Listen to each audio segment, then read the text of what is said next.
and welcome to Mindset Kitchen. My name is Diana Palokaite and I have a wonderful guest with me today, all the way from New Zealand, Andrew Eggelton. Hello, Andrew. Hello, nice to be here.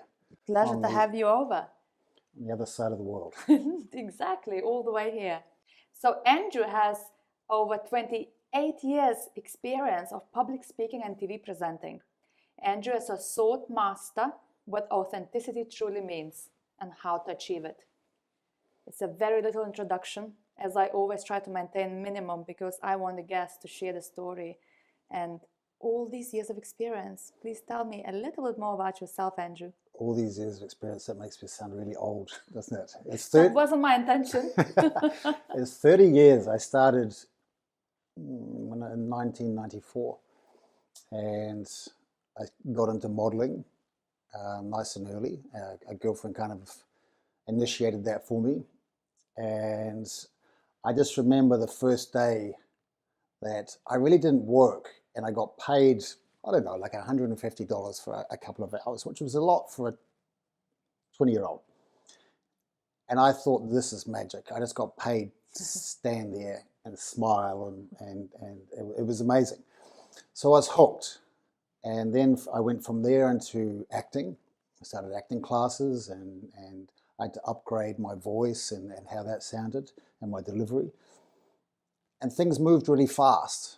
I started working on a program called Young Hercules with Ryan Gosling.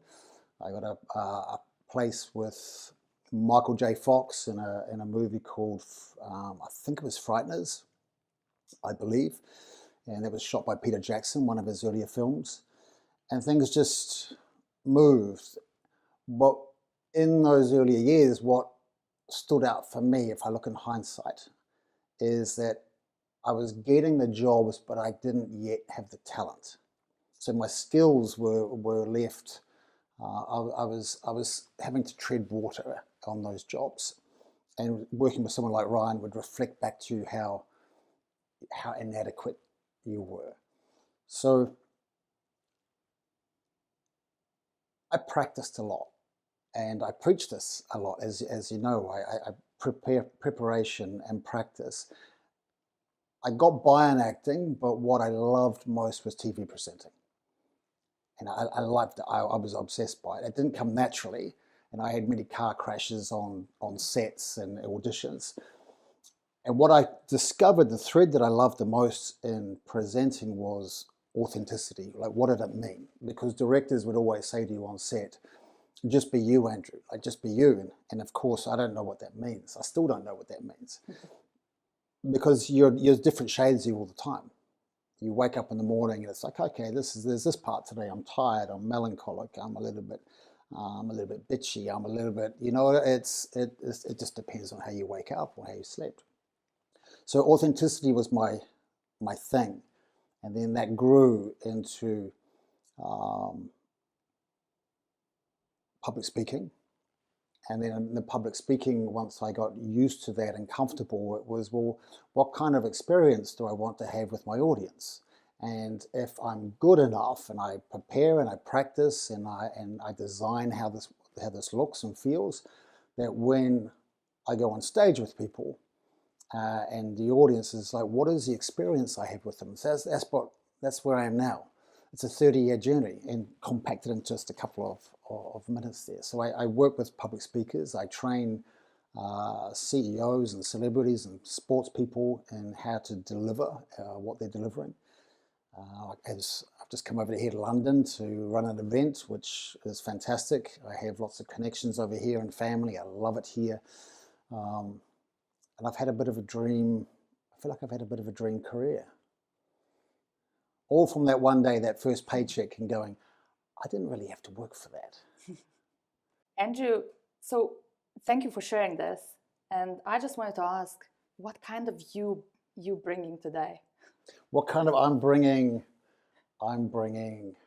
slightly tired, Andrew. I've had a wonderful week. I've been looking after my son, as you know, and your parents as well. You know that comes with a little bit of tiredness, and he's a lively little boy. I've met some amazing people this week. I've been out and networking and enjoying myself, and I've been really looking forward to what you're cooking, especially when we start with oysters. Do you do this for every guest, or is this? No. But so Andrew actually told me that he likes seafood, and I love seafood. It's one of my favorite foods. I love meat, I love seafood, but if someone says I love seafood with Oh, is that what I wrote? in the word, Okay. I get it as a really, high message that this is exactly what Andrew would like to eat. So that's why I thought, you know what, I'm ordering loads of seafood from my favorite fishmonger in London, and they have lovely oysters. And I thought, you know what, chuck those on the side as well. I'm glad you did. I'm glad you did. It's the best start. A little bit of white wine, some oysters. Do you know? You didn't look on my social media because there's a news article. I went home to New Zealand for Christmas. I live in Australia at the moment, and I was going through some old boxes of mums, and there was a newspaper article that had a photo of me. I won this TV show in 2001. It was Cleo Bachelor of the Year. So I was crowned New Zealand's sexiest bachelor of 2001. And they did an interview of me in a newspaper called, it was either the New Zealand Herald or the Press. And I was explaining that they were like, what do you like eating? And I'm like, I love wine, I love oysters. And of course that became the headline. Andrew's a wine and oysters kind of guy. And it was a little bit cheesy, but I posted that on social media at the beginning of the year. I was wondering, looking at these, if you did not see that. Gone through it. No, it's purely my intuition. Yeah. So there you go. Nailed it. Thank you so much. And you are served with Spanish white wine, because today I am cooking. There's not even a name for it really, but it's a seafood skillet. So it will involve mussels, prawns, scallops, cod, and it's all going to be cooked in this lovely broth with fish stock. I have white wine, I have tomatoes, freshly grated today, and I can't wait to be cooking because so much onion and garlic smell is coming up at me. And I will also serve, I have some bread there with toasted baguette at the end. So hopefully you like it, because there is one thing I told you already just prior to filming. I've never done this recipe before, but I'm kind of a chef who just makes stuff up. And I thought, this is one of those challenges, because my partner did not want to eat this meal with me yesterday. Usually I practice the day before. And I didn't want to make a big meal and just eat this for days. So I thought I'll cook it together with Andrew today. And I have full confidence it's going to taste absolutely delicious. He's lost my game. Perfect. And I like that you're doing this like it's like a cold cook. And I get to watch and see what happens. See what happens. Nothing wrong will happen. No mistakes. Okay. Everything will go smoothly. So how about we crack on your first message, because oh wow, I have a beautiful list here, and I was really excited because at the end of the day, you are not the first guest, not the 10th guest. I've spoken to many guests here now, and I'm always getting surprised. People not coming up with the same messages still. They all have their own experience, their own life to bring these messages out. So I'm really excited to be diving in and just kind of unraveling what's behind these messages. Perfect, because I can't remember what I wrote. So this is a nice surprise reminder for me as well. It means we'll just be testing it out, whether it's your message or you just copied from someone. Okay. If it's bone deep or, all right, well, yeah, okay, far away. Always be ready for when the opportunity presents itself. Often when the opportunity arises, it's too late to learn, practice, and prepare. Be ready and seize it, because most won't. That's definitely me. Definitely me. That's Tell some me of more about it. That's some of my learnings from my own journey, and something that I witness in so many people and clients along the way. And people, do you want me to elaborate Please. On this? Okay. From my experience, it was getting auditions for American films, American TV series, and my American accent wasn't ready. And so I would start learning my American accent, when I got the audition, which was normally 2-3 days away. So my American accent never really improved or got better. And what I see call it ring fit. You got to be ring fit. So if you're a boxer, you're ready for the next fight. If you're an actor, you're ready for the next audition. Now that I moved to Australia, I'm getting TV series auditions, and most of the time it's an Australian accent, but I'm learning an Australian and American accent now.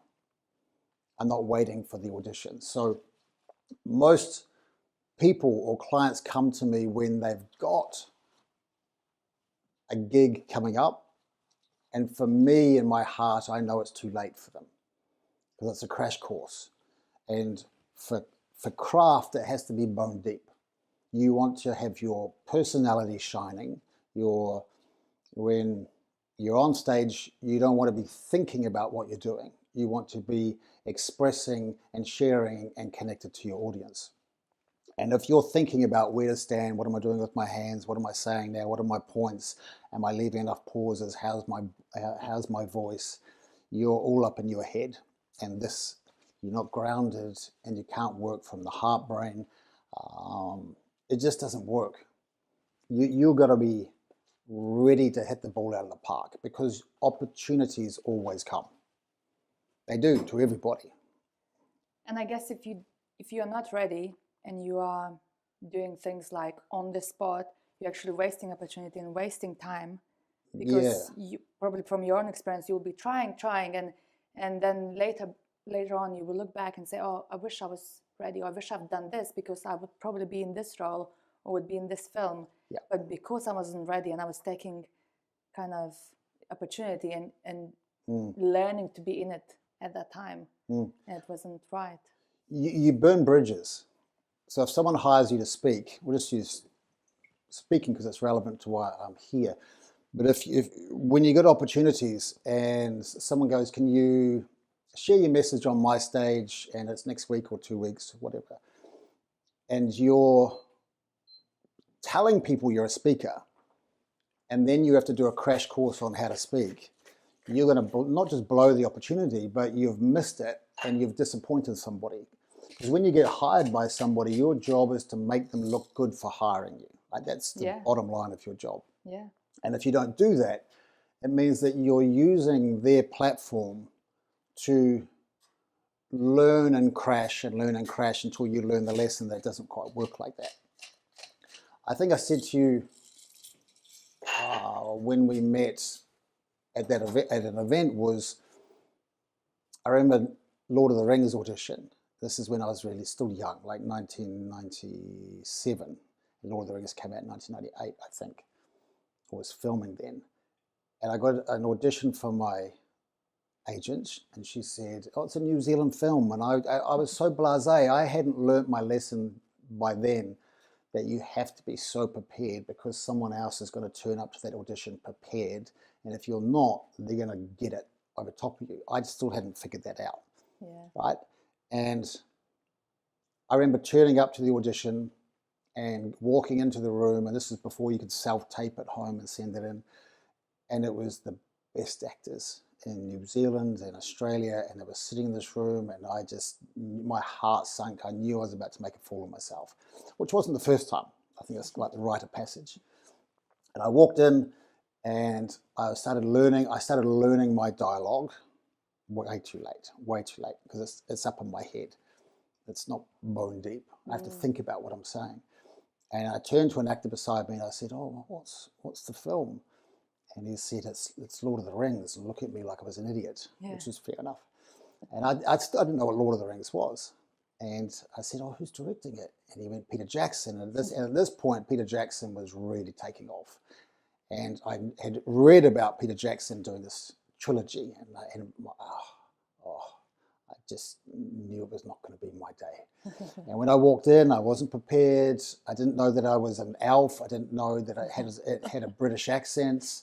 And there was this panel of Americans in the background, and it was a big room, and not just the usual one or two people. And I didn't have the skill. I just didn't have. Under pressure, your lack of skill rises to the surface, and you get found out, and that's what happened. But I think I was telling you that I must have been so bad that they keep giving me more takes, and When they said I was an elf, I was trying to pretend that I had big ears and big feet and nimble. And when they said a British accent, I only knew two accents, which was the British gangster accent, and the Queen's. And I was like, well, it can't be the Queen's. So I was doing a gangster accent as an elf. And then they kept giving me more takes. And I think I got like 7 takes, which was kind of a little bit unheard of, unless they were absolutely sure you've got this. And in hindsight, I realized that they were enjoying having a laugh, and that I was probably breaking the day up for them. And my naivety meant that I walked out of that audition thinking, God, I might have got this. I think I nailed it. I've done something right. And I rang my agent up for weeks every day. And yes, in hindsight, it was a train wreck. I wasn't prepared. And I don't think I learned to prepare properly until early 2000s. Yeah. So there's no hint in here whatsoever, because I have not practiced this. Could be a train wreck right there. But Andrew, it's all well and good. Preparation is important, and preparing before you even doing that and taking time. But sometimes there is so much you can prepare, and the only way you're actually going to understand what else needs to be prepared is actually when you're in it. Mm-hmm. So when you were in those situations, you realize what needed to be prepared. Otherwise, you might not have known. Yeah, you realize what your job is and the different parts of your job, how to do your job to the best of your ability.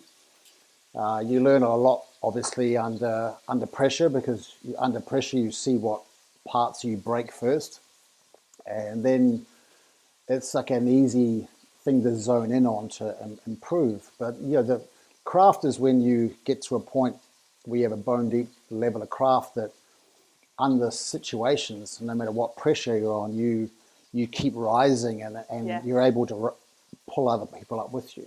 But that takes time. I completely agree. And it's also knowing that I can take that risk and it will pay off. Just having that confidence somewhere in the way that, you know what, I can do this.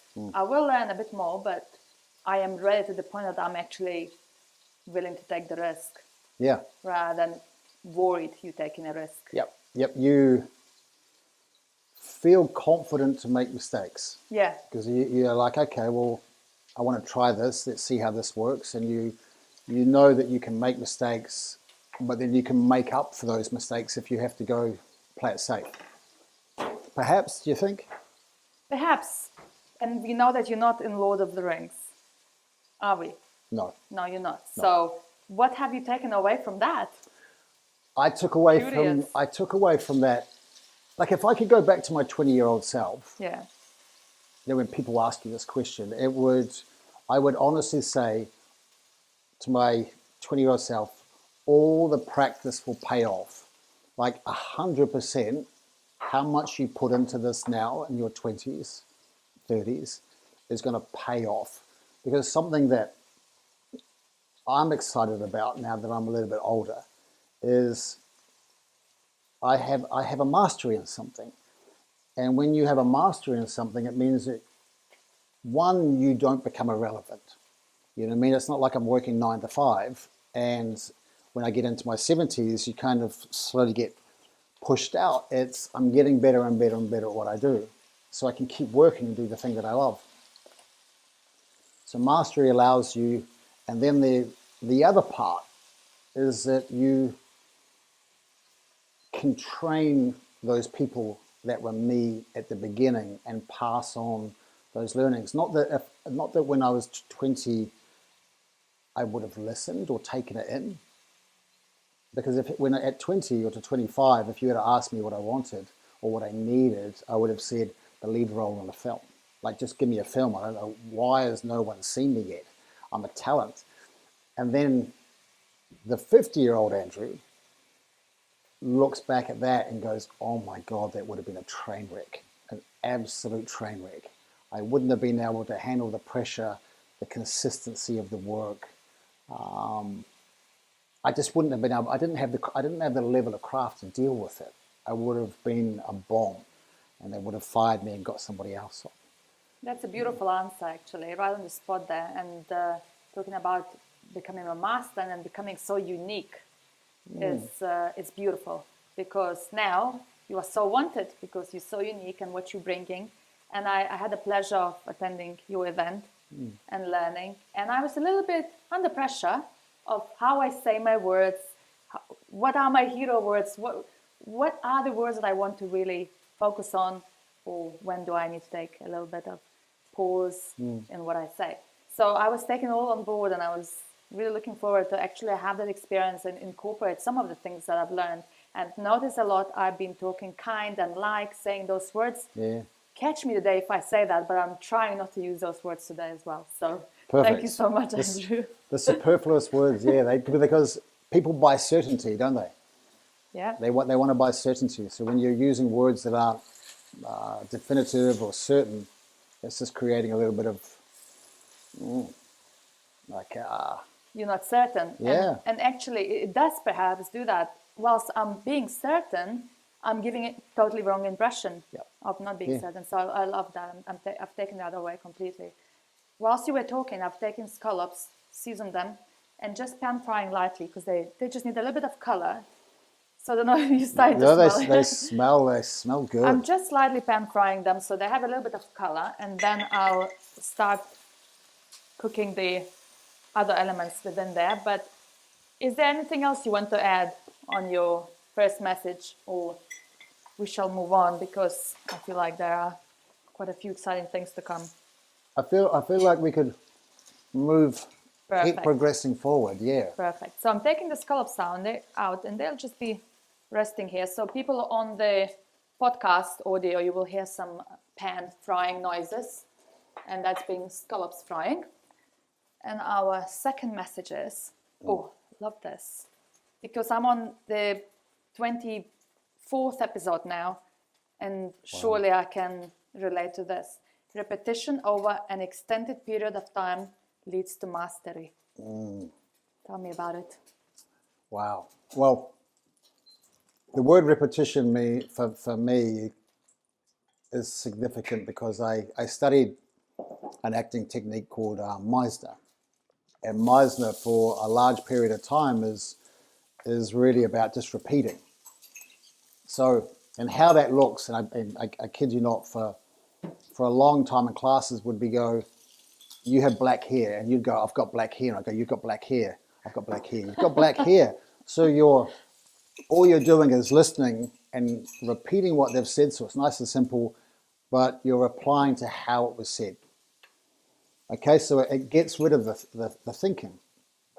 Now the other part, so that's why repetition's been so significant, because I studied under a man called Michael Sasente for about 10 years. The other part to repetition is people want to know how you learn dialogue, how you become good at something, and it is literally, you've got to do it until you're sick of it, and then do it more. And repetition builds that muscle where you don't have to think about it anymore. It's automatic.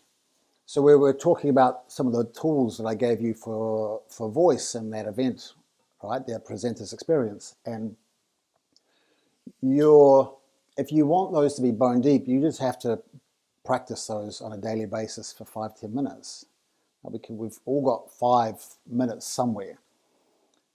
It's that repetition over and over again, that if we're using pause, for example, as one tool, at some stage you'll begin speaking, or like on here or on stage or whatever you're doing, and you'll notice pauses are now just being inserted into the way that you speak. It's become bone deep. It's become this craft. There's no separation of having to turn it on. It's already there. So when you go on stage, or you're doing interviews, or you're doing this mindset kitchen, these tools are happening automatically for you. So now you just get to focus on, what am I doing? And you get, your personality, your character comes to the surface, and everything else is just working for you. Yeah, repetition. And if a client's doing a TEDx or a TED Talk, and I'm their mentor for that, they learn very quickly that repetition. Like I can tell, like sometimes I'm glad I'm not in the same room. I might be on Zoom because I can tell they want to strangle me or hit me because I've just made them repeat something so often. Yeah. I've noticed that on the Saturday that at your event that where people, wanting to strangle you. Yes. Yeah. Oh, that's a lovely compliment. Yes. In a good way. I don't think I'll put that in the testimonial. I've noticed in your events that people want to strangle you. Because I'm quite frustrated and wanted to swear. Yeah. Because if I can see that they're holding themselves back, and I can see that they're trying to cover up, and this is authenticity, right? Authenticity is a feeling, and if I'm listening to something and I can feel a bump, that's something they're trying to cover up. And if I have time, I'll try to uncover what that is, and then we can fix it. But in something we don't have so much time, it is, I just need you to do this. And there's that resistance, they don't want to let go. And they go, I am doing it. I'm going, no, you're not. So, but they're paying me, right, to be better. It's like an Olympic swimmer. I was living with a guy last year who was training for the Olympics in backstroke. And I used to talk to him about repetition and feedback. And obviously, if you're an Olympian, you want feedback from your coach. And if you're not getting it, you'll go change coaches. But people can be quite sensitive about feedback. But on an event like that, or in a retreat, or you're paying a mentor or coach, is you want them to push you, identify the weaknesses, and move you through them. And if I let people off the hook, I'm not doing my job. And people are predictably different. Some people need a push. Some people really need a really hard push, and some people need a cuddle, and some people just need to be tricked, meaning you find a way for them to do it, but you've kind of tricked them into doing it, and then they've done it, and they go, "Oh, I just did it, didn't I?" I did that a lot on Saturday as well. Yeah, you did. You tricked me as well. You started asking me questions about my life, and I was answering thinking someone is really interested about where I'm coming from and what I'm doing in UK, and then I realized you were just tricking me. Whilst you probably still were interested because those questions were coming from within you, but you were tricking me to be myself, relaxed, my own voice. I'm not trying to put up a voice that is not mine. Yeah. And I love that. And it worked quite a lot during the event with many people. And I think the message is quite simple, but the essence of it has such a big meaning because repetition, we all understand by repeating, you get to become a master. But it's actually not just, okay, I'll do this again. You need to put your heart in it and really tune in with your heart. For example, if you go for an interview, you don't just think, okay, I know everything about this company. No, sit down and literally in front of the mirror. Practice, practice, practice. How do you look? How do you sound? Ask someone else to watch you, give you feedback. That's elevating your repetition. It's not just repeating yourself in front of the mirror. I think it's seeking that feedback, as you said, is quite valuable because you don't realize what other people are hearing. You're not necessarily hearing yourself. Yeah. The more prepared you are, the byproduct of preparation is confidence, isn't it? And you walk in and you're confident. Yeah, and look, and I think we are just creatures of our own habits, and at the end of the day, our character is just built on all the habits that we have on a daily basis. Most of them from our subconscious. Many people can't handle the repetition because they either have a short attention span or no one's ever taught them the discipline to keep pushing through, knowing that repetition will build confidence, mastery. It'll get you the job, the career, the life that you want. But you've got to sacrifice. It's not always fun. No, it's hard work. Yeah, it is. And it's a lot of effort. Yeah. And when I think that something came up to me. If you're preparing for something and repeating, and you say, yeah, it's good. And you're like, I'm ready. But you have not reached that annoying, this uncomfortable state yet, or I'm tired, or I am kind of fed up. kind of, I just used Kind of fed up. You're fed up. Fed up, it means you almost have not repeated that enough. Yeah, yeah. Is it right? Because usually if I repeat myself and I'm sure that's it, I'm done, or when I'm repeating myself and I'm really tired, and then when I'm tired, I'm still forcing myself, that's where that growth, that's where that something changes. Yeah, well said. Yeah. And that's the point where I think predominantly people give up when it's not fun anymore, when it becomes uncomfortable, or they've got another thing that they can do for that short-term satisfaction. It's the people who turn up for themselves when they don't want to. That makes a difference. You don't want to be there. You're tired. You're grumpy. There's something else going on. Someone's going to a party. There's an event, but you choose to do this. So it's being able to do that repetition long after it feeling sexy or fun. It's you just doing it now because you know it pays off. Long-term gain. Long-term gain, yeah. And that effort pattern definitely pays back. And I know from my own experience, when I really repeat it many times over a period of time, I was so confident, and I did not need to think of an actual script or what I was going to say. It was just kind of me now, rather than it's a paper that I need to remember what's written on it. What's something that you've dedicated, you feel like, from memory, what's something that you've dedicated so much repetition to, where you can remember it was like, oh man, I'm really having to force myself to do this? You asking me a question? Yeah, I'm asking you a question. It was actually just something comes up. I've probably done many more, but it was a course at university I've taken.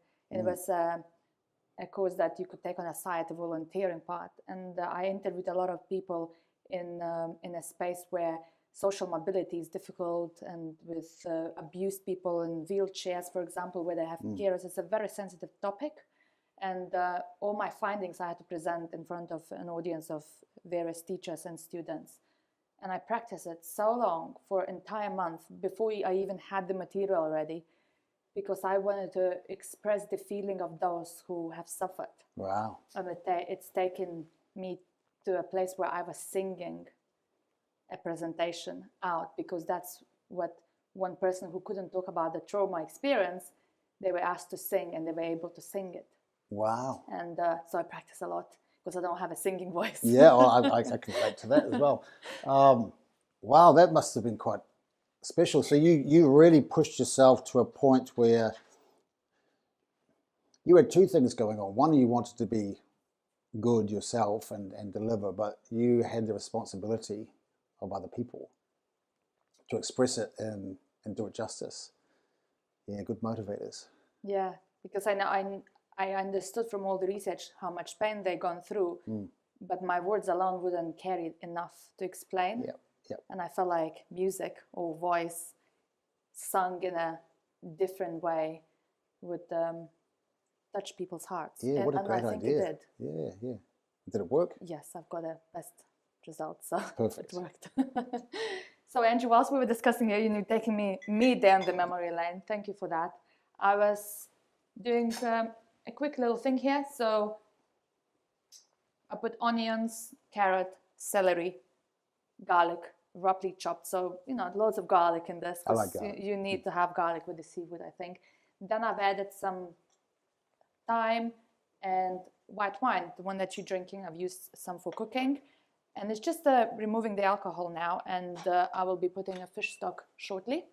And we got some saffron strands here.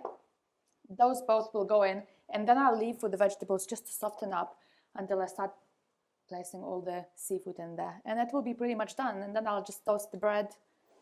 And it smells absolutely delicious. And I hope you look forward as much as I do look forward to tasting this for the first time. It smells great. Do you cook at home, Andrew? I would use the word cooking loosely for what I do. I'm lucky I live in a very warm climate, Queensland, Australia, which means our winters 20, 21, 22 degrees. Yes, of course. Cold at night, but it's we have a good barbecue culture. Wow. Where we are, so I'm very good on the barbecue, and getting better. But when it comes to Noted. doing cooking and multiple ingredients and timings, that's not my strong suit. I make a good stew. But if you did over repetition and over time and repeating many times, you would become. Are you just throwing my lesson back at me? Yes, you're right. You're right. I guess it's a choice, because if you chose to do that, you would, right? Some people just not willing to, and there are so many things that people say you could do it, but I don't want to. It's a choice not to. So, it's absolutely fine. You choose what you. And it's wild because I love food so much too. Okay, so in that case, I'm pretty sure you will enjoy this meal, but we have another final message to go through. Okay. And the third message is, it's important to lean into challenges, not so far that you are living in stress and fear, but enough that you are dreaming big and redefining your comfort zone constantly. It's almost, I need to break this down. It's deep, and it's almost having 2 sections in there, and I want to. Okay, let's do a section A, section B. Section A. I want to hear what you have to say about it, and then I'll come in. So the first section A was, what's the question? I told you, it's a lot. Yeah. It's important to lead into challenges, not so far that you are living in stress and fear, but enough that you are dreaming big and redefining your comfort zone constantly. Okay, that was A and B together. Together, yes. Okay. I read it again. So A would be challenging yourself and leaning into those, but not too far. I learned early enough in my career that I liked to just go for it, and I didn't really have the tools. There was a sense of blind faith, which perhaps youth is useful for as well. But you can lean too far, and life becomes a little bit too fight and flight, and you can overload yourself. Instead of doing something really well or 2 things really well, you can stretch yourself too far. And I've experienced that a couple of times in my career. I think the challenge is, I really like throwing myself into something and trusting that I'll learn, and I'll learn fast. And I've become good at identifying weaknesses, going with my strengths and strengthening those, but weaknesses and what to work on, what works, what didn't work. And I've always set myself nice, healthy goals or targets. And I've always challenged myself too when I hear myself being complacent, or my mind playing tricks on me, or that little voice that can get stronger if you give it the attention. I've learned to hear those and then remind myself that why not? Why can't I have that? If other people can have this, why can't I have that? And the beautiful thing about travel, and you would have experienced this as well, I'm sure, is you meet people doing the wildest things, like you. Like, you love cooking, you're speaking, you're doing this, you've created this thing, that Mindset Kitchen. And this is obviously your baby. And there's things that I want to achieve in my career, there's things that I've achieved, there's things that I set my mind to that I didn't achieve, but I either gave up because I can see that my heart wasn't in it.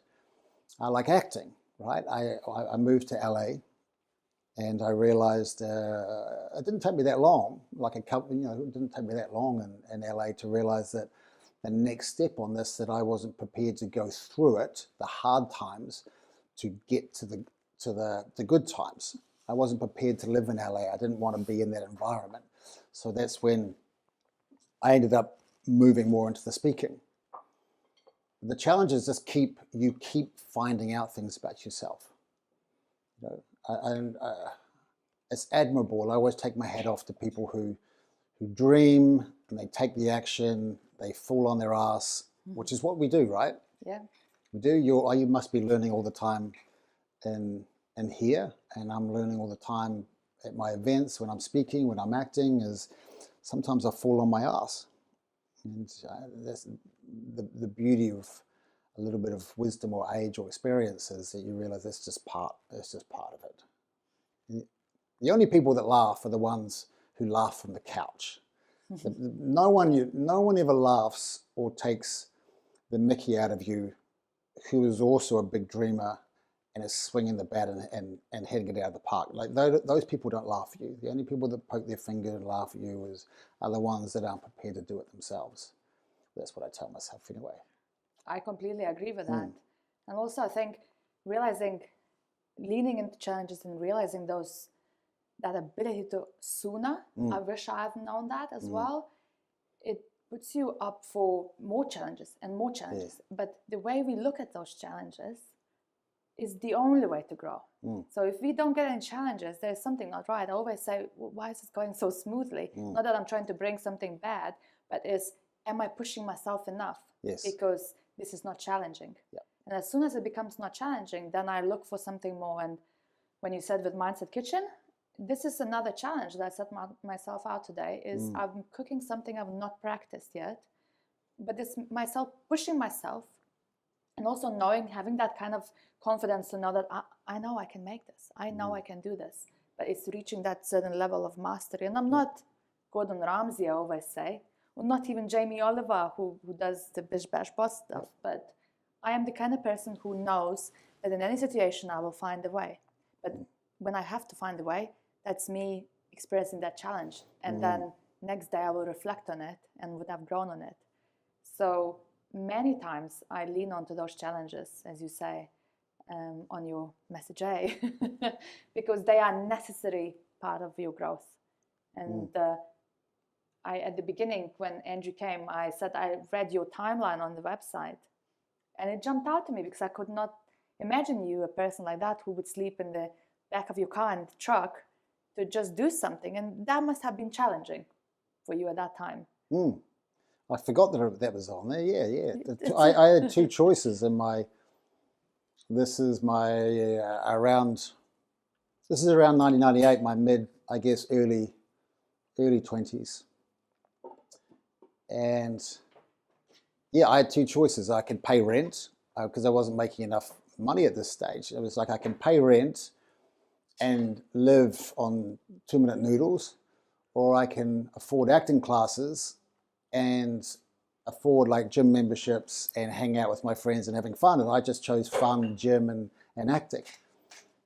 So it wasn't a 5-door car. I just need to point this out. This is a 1968 Holden Kingswood with just a big flat boot, but it had a lot of room in there. And it was actually quite handy because I would just park it up outside a bar, and then when I'd finished having a few drinks with friends, I'd just walk outside and jump into my car boot, and then I'd shower at the gym. And then I had acting classes, and it paid off. That's pretty impressive. And it was challenging, as you say.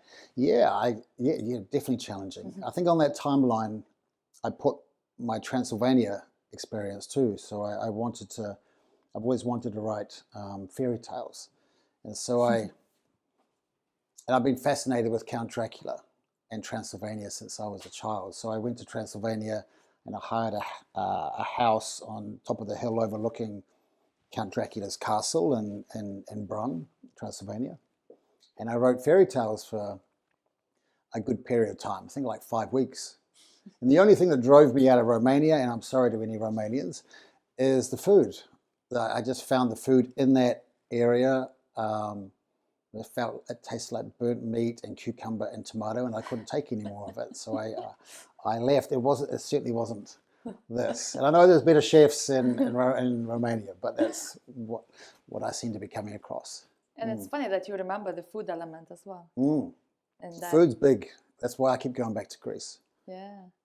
So hopefully this will remind you a little bit of Greece, because I think this could be easily a Greek dish as well. Yep. The second part of that message was, you're living in this stress and fear, but enough that you are dreaming big and redefining your comfort zone constantly. So dreaming big and redefining your comfort zone constantly. Yeah. So when you choose, like if I get, are you like this? When I lose myself a little bit and things aren't going my way, what I discover is the pattern that keeps recurring for me is that I stopped making decisions. I become indecisive. I don't choose this way or that way. And which means you just go around in circles, repeating the pattern in the lesson until you choose. When you choose, and you try to choose the best one that's going to get you to where you want, if you're dreaming big, when you choose and you start to go down that path, something else always comes up. Yeah. That opens a door, you meet somebody or something happens, an opportunity arises from making that decision. And that can lead you down paths that you didn't even expect, that might be going a different route. The how is different than you expected. Yeah. But it's making that decision, and then you have to keep redefining your comfort zone, because you're like, okay, I'm going to have to do and learn something here that I didn't expect to have to learn. I can totally relate, and there are so many times where I am feeling a little bit low because nothing is happening, or I am not sure what's meant to be happening. Yeah. And then it's probably, you actually probably gave me a realization. It's probably because I'm not making anything happening. It's maybe procrastination or something like that steps in. And as soon as you make a decision and make that first step, something happens. It's always something new happens. And then you realize you have this little breakthrough. It's almost like a light comes in and you're free again and you're doing all the things. And then again, and I think it's very normal for us as humans. We cannot be going full force, always knowing what to do and making decisions quickly. We need to become that. It's almost yin and yang. You need dark and light to work, or you need to have dark to know what light looks like. Yeah, the contrast, yeah. Yeah. So it's almost like it's essential for us to have the challenges, see the big vision, and be sometimes stuck. It's almost like the doctor prescribed that. You need to be a bit stuck to realize that something is not right. I hate the feeling of stuck. It's just the worst feeling.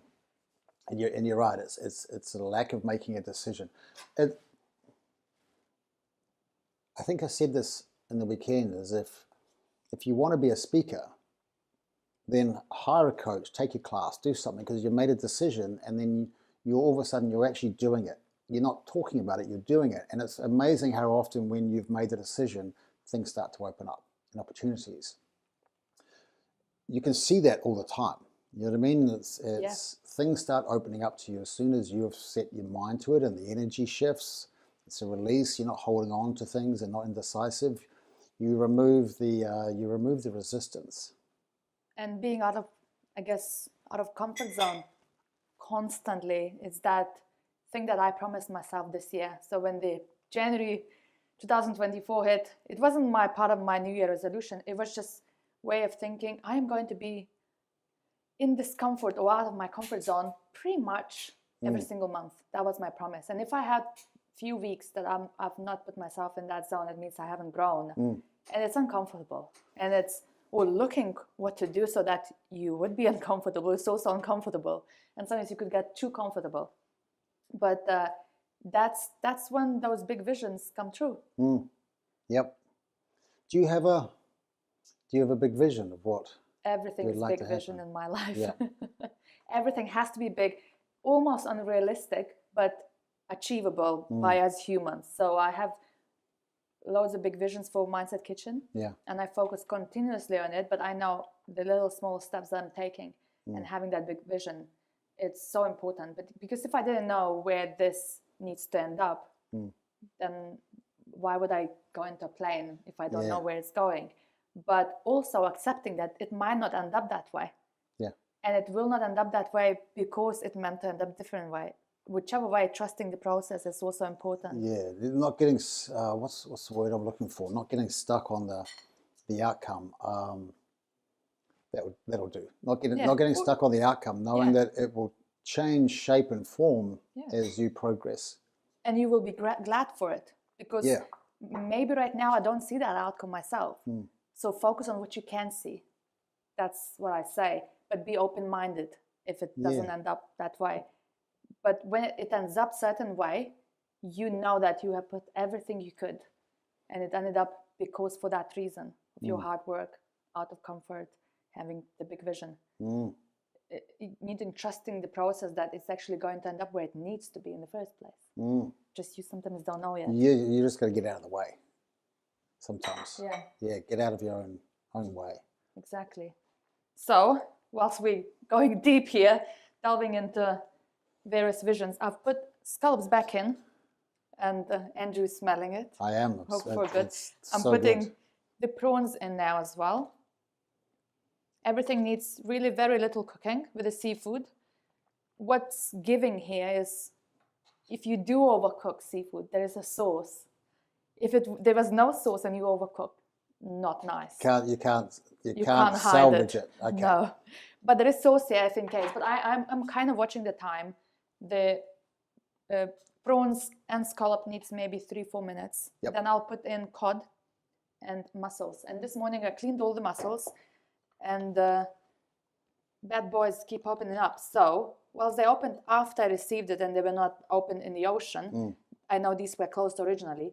I would normally use them, but for today, because I don't need that many, I'll discard some of the mussels and don't use them. Yeah, right.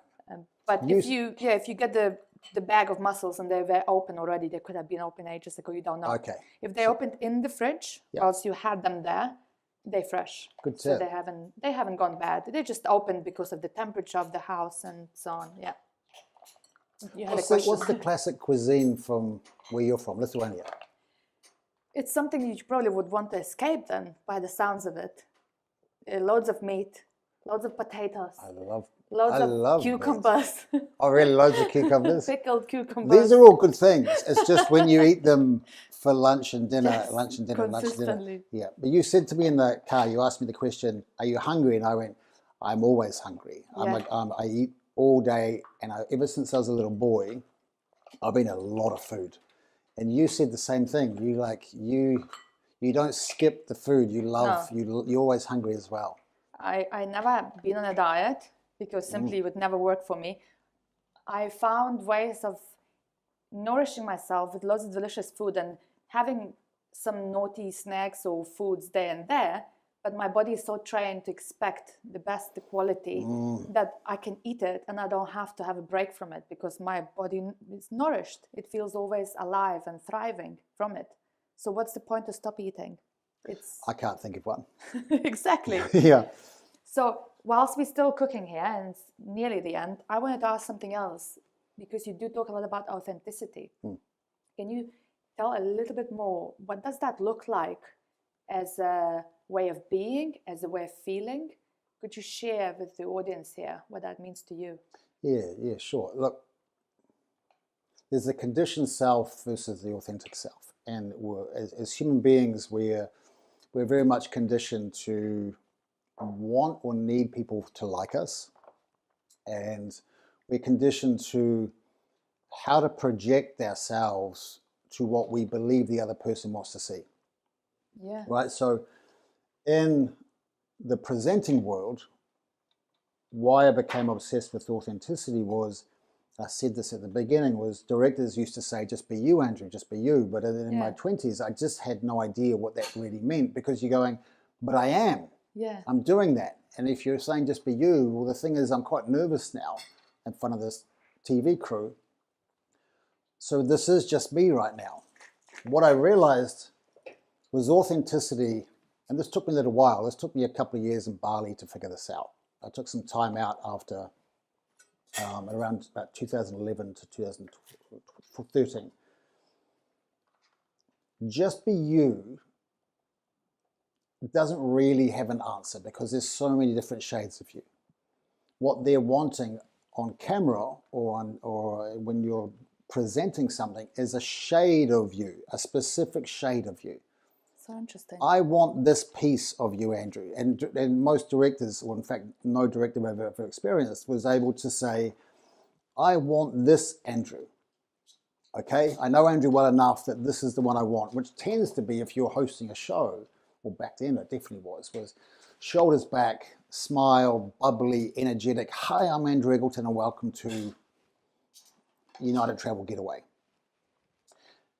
So it was like a caricature of myself, because in between takes, you relax and you're going, is that what you wanted? Okay, good. What else can we do? And that's the real me, the relaxed conversational reality. And I said, well, I want to bring that conversational reality and level of authenticity to the stage, because if energy is information, then the information the audience is receiving needs to be clear. Because if they're going to trust someone, they need to see them and feel them and connect to them. And you can't connect to someone through a performance.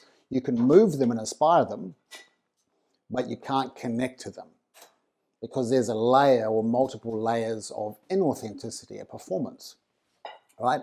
So how I do that with speakers is I have a methodology, and just the first step is no change of state. Yeah, I Like no remember change that. of Yeah. state. And that means ask yourself, how am I feeling right now? And then you don't judge that feeling to be wrong or right, good or bad or negative or positive to your speaking. It just is.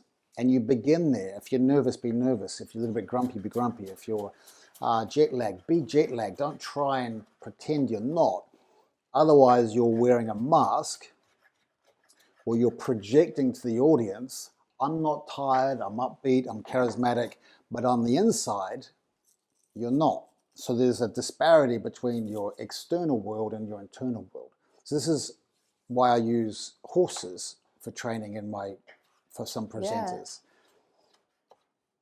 Because the horses reflect back to you without care how you're really being. And so they're a greater teacher of authenticity than I can be, because they have a far greater, I'm just going to use the word radar, they have a far greater sensitive radar than I do.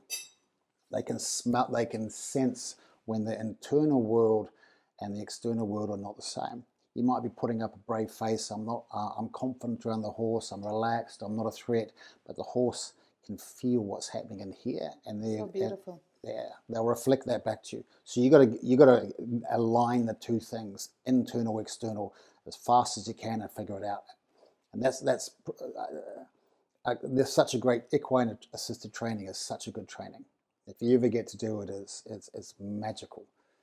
They're amazing teachers.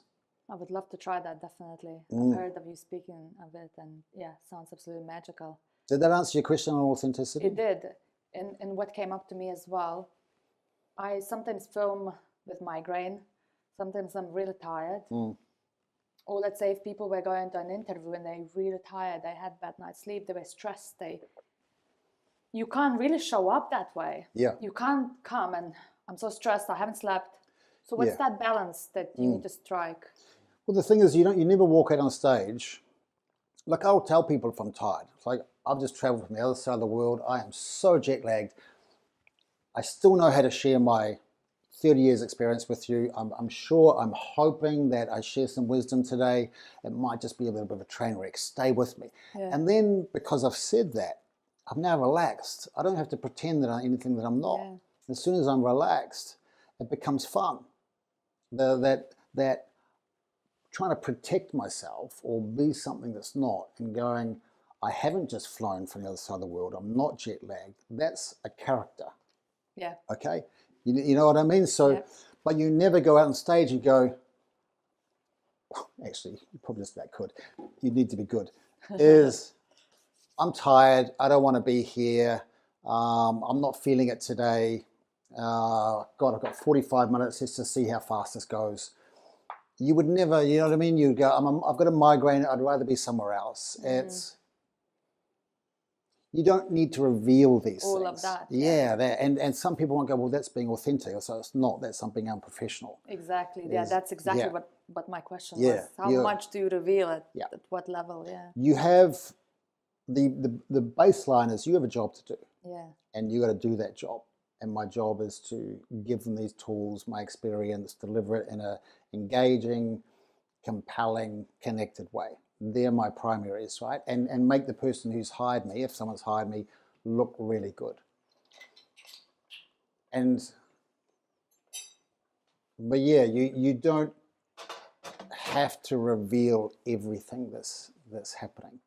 And I think by giving just enough so that people have that understanding, but also it leads to connection, I think. Oh yeah, I feel the same. Oh. Yeah. So it's, he is just looking like a sparkling, prince here on the stage. He's obviously having a good day, and everyone else we're feeling like crap here. But no, actually, we all human. We all have these days, and it's really hard to be 100% all the time, if it ever exists. I'm never 100%. So revealing a little bit of that is connecting to the audience, I think. Yeah, and look, after 30 years, I still get nervous. Yeah. 30. Exactly. I mean, I revealed today as well, I am not prepared with the food. There are certain new apps we're trying with the camera. I told you before. I'm feeling good and excited. The wine has slowed me down a little bit, and I hope my language, my speech was appropriate for Andrew Eggelton's methods. It's been great. There's been no slurring yet. You've been on point. And then this, in the meantime, has finished cooking. So I'm just going to show you and then bring to the camera as well. Oh, la, la. Everything is in there. So you can see mussels have opened. The cod is cooked. Everything is ready to serve. And I will be doing just that as well in a moment. And Andrew, we discussed a lot. It's a lot. And I feel like the time has run out so quickly. And it just says, because I could be talking a lot, and there were so many questions I wanted to ask about your past as well, and about your colorful career. And thank you for sharing your masteries with us today. It has been a pleasure, and a pleasure to talk about ready for when opportunity strikes, about the repetition, which are all simple but quality aspects in all of us that we could be doing to enhance our careers, our lives. All so simple. None of this is mind groundbreaking or revolutionary. It's so simple. And leading into those challenges, being adventurous, being out of comfort zone, it's leading you to mastery. Yeah. And where Andrew is now encompassing your authentic self, talking about and teaching all of us with that. So don't stop doing what you're doing, Andrew. Keep coming back to London. I will keep coming back. You know, I've got a good why. Yes. And also, you know where the delicious food is. Well, I'm actually feeling a little bit sorry for your viewers right now, that they've seen this, they can see my face when I'm smelling how good it is, and now I'm about to eat it. Exactly. And just towards the end, I've added parsley from my garden and not thyme, oregano, not oregano even, tarragon escaped me. So there you go. What other herbs do you have in your garden? I have rosemary, thyme, chives, spring onions, oregano. Yep. Quite a few others, but yeah, I love my garden. Yeah, that's one thing I miss is a garden. Well, a garden in your plate today. Thank you so much for being here, Andrew. Thank you everyone for watching, and enjoy your meal. Thank you very much.